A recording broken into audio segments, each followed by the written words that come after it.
자, 오늘 동아일보에 한미일 정보수장이 이번 주에 동경에서 회동한다라는 보도가 나왔습니다. 일본 언론이 보도를 했는데요. 그래서 이제 대북 정책을 공조한다 했고, 자, 그래서 이 한미일 3국 정보기관 수장들이 첫 회담을 동경에서 개최하는 방향으로 지금 조율 중이다 하는 내용이 지금 나오고 있습니다.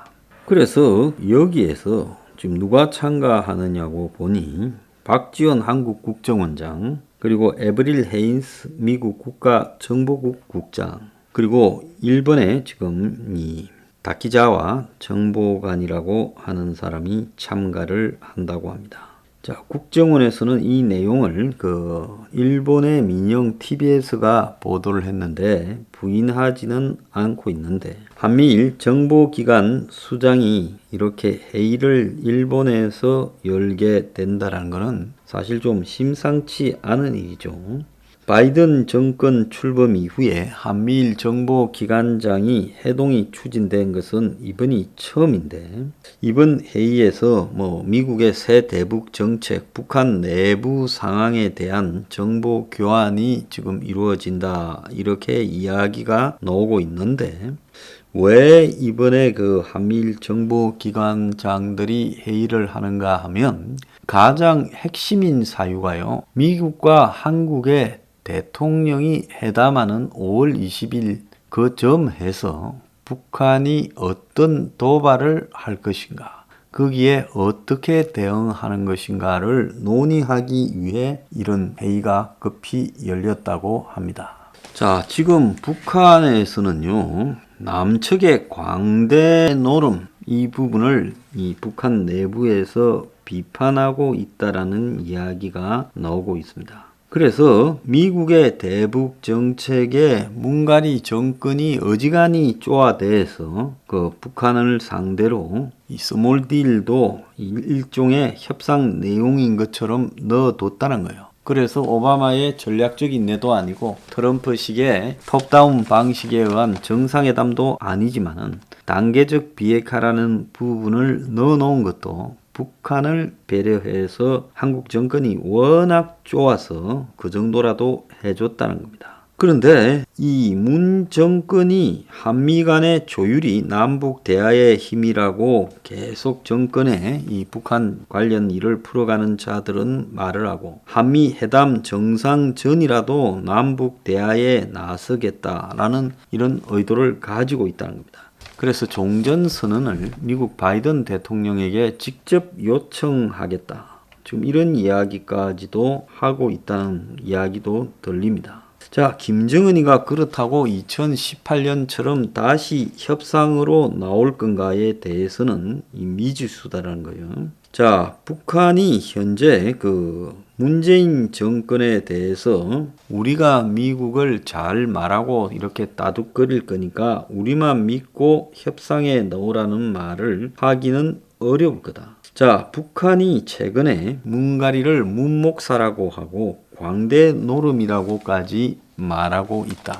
그래서 한국에 그냥 놀아나다가 우리가 미국하고 괜히 만나는 스타일 국이었다, 지금 이런 이야기까지 나오고 있다는 겁니다. 최근에 북한 간부들이 문을 문목사라고 부르고 남측 때문에 광대 노름을 했다라고 이야기를 하는 것은 북한 내부의 사정이 이 미국과의 비핵화 중재자 역할을 하겠다라는 문의 말을 철떡같이 믿고 북한이 비핵화 협상에 나왔었고, 그래서 싱가포르도 가고 하노이도 갔지만은 그 결과가 지금 뭐가 있었냐? 그래서 아무것도 된 게 없다. 남측이 민족끼리 문제를 풀기보다는 핵 폐기처럼 미국의 입장을 대변한다라는 그런 형태만 계속 하다 보니까 아무것도 취하지 못했다. 자, 그래서 북이 이런 정도로 지금 한국에 대해서 불신을 하고 있다는 겁니다.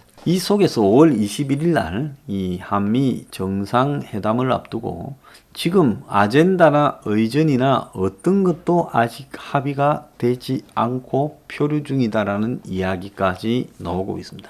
그 배경에는 한국 측이 미국에 좀 무리한 이야기를 요구했고, 그래서 미국 측에서 답을 하지 않고 있는 것 아닌가라는 추정도 지금 나오고 있고요. 자, 한국의 문가리가 미국 가서 받을 대우는 서가가 미국에서 받았던 의전 대우보다도 한 등급 떨어지는 것이다 라는 이야기도 나오고 있습니다.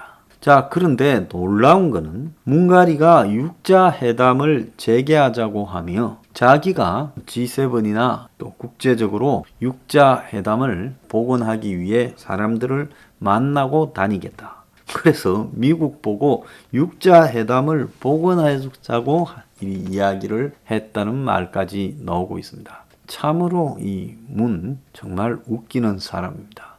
자, 지금 5월 21일 회담이 열흘 남았는데 의전이나 아젠다조차도 정해지지 못했고 육자 회담을 자기가 나서서 해볼 거니 그걸 갖다가 다시 복원시키자라는 황당한 소리까지 하고 있습니다.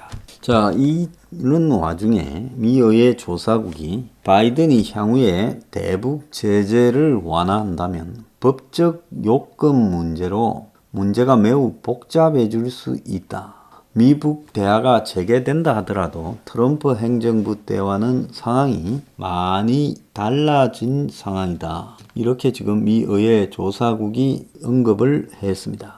그래서 대북 협상의 유용성에 대해서 많은 논란이 있다라고 이야기를 하며 북한이 주장하는 미국의 적대시 정책이 지금 북한의 대량 살상 무기 프로그램에 큰 동기를 갖다가 부여했다라고 우기고 있는데 미국이 북한한테 이 뭔가 미끼를 주기 위해서 대북 제재를 해제하거나 유예하거나 하는 부분은 이 미국이 취할 수 있는 행동의 법적인 요건에 의해서 많은 제약을 받을 수밖에 없다라고 이야기를 하고 있습니다. 자, 그래서 미국의 최근의 분위기는 인권 관리들이 대북전단 살포 수사에 반발을 하면서 김여정의 그 분노에 굴복한 것이다라고 이야기를 하는 것이 지금 미국에서 상당히 나오고 있습니다.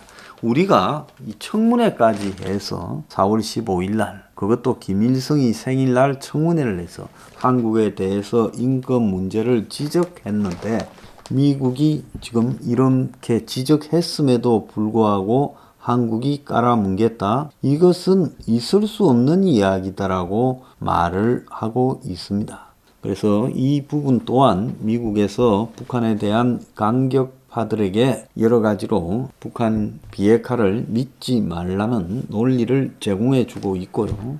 바이든의 새 대북 정책이 약간의 모호성을 유지하면서 이 북한으로 하여금 선택지를 내놨다. 이번에도 보면 CVID라고 해서 북한의 핵에 완벽한 되돌릴 수 없는 검증 가능한 폐기라는 부분에서 그게 아니라 폐기가 아닌 포기라고 해서 북한이 상업적 핵을 쓸 수는 있는 것처럼 해주고 북한의 결단인 것처럼 해줬는데 대북 협상에서 이런 유연성을 남겨뒀다고 또 동맹들과의 조정성 여지, 즉 한국이 강하게 북한하고의 협상의 여지를 남겨달려고 하고 또 미국 안에서도 또 한국 정권의 사주를 받은 사람 또 아주 북한에 온건하게 대해야 된다라는 소수의 사람들에게 비판의 여지에 휘말리지 않기 위해서 여기에 모성을 남겨둔 것이지 실제로 이것이 가능할 거라고 보고 지금 모성을 남겨둔 것이 아니다라는 겁니다. 그래서 미국의 새 대북 정책에 대한 북한의 계산을 살펴보면 북은 미국의 대북 정책을 미국 측이 북한테 알려주기 위해 좀 보자 했더니 북이 안 나왔다는 거예요. 그래서 이 발표된 내용이 없고 바이든 행정부가 정말로 뭘 하기를 원하는 건지 모르는 북한으로는 침묵할 수밖에 없다. 괜히 가서 들어봤자 미국이 북한을 다루는 세부적인 내용에 대해서 북한이 공식적으로 설명받은 것밖에 안 되니 들을 필요도 없다면서 접촉을 차단해 놓고 있겠죠. 자, 그래서 점진적으로 비핵화를 이루어 간다. 단계적, 점진적, 동시적 비핵화라는 부분은 북한이 주장하는 부분과 약간의 일맥상통한 점이 있겠지만 북한은 그걸 비핵화를 하기 위한 전략적 수단으로 언급한 게 아니라 북한이 완벽하게 핵을 개발하는 동안에 비핵화를 하는 척 시간을 벌면서 그 시간 동안에 북한이 핵과 미사일 능력을 더 강화시켜 나가기 위해 단계적, 점진적 이 비핵화라는 말을 던졌고, 이제 북한이 완벽하게 핵과 미사일 능력을 갖춘 상황에서 이제 양산이 되는 상황에서 북 입장에서는 단계적 점진적 비핵화, 동시적 비핵화라는 부분은 아무런 북으로서는 기대할 수 있는 그런 협상 요건이 되지 못하는 겁니다. 자, 북한 입장에서 봤을 때 이제 핵을 인정받으려고 하는데 어떤 행태로든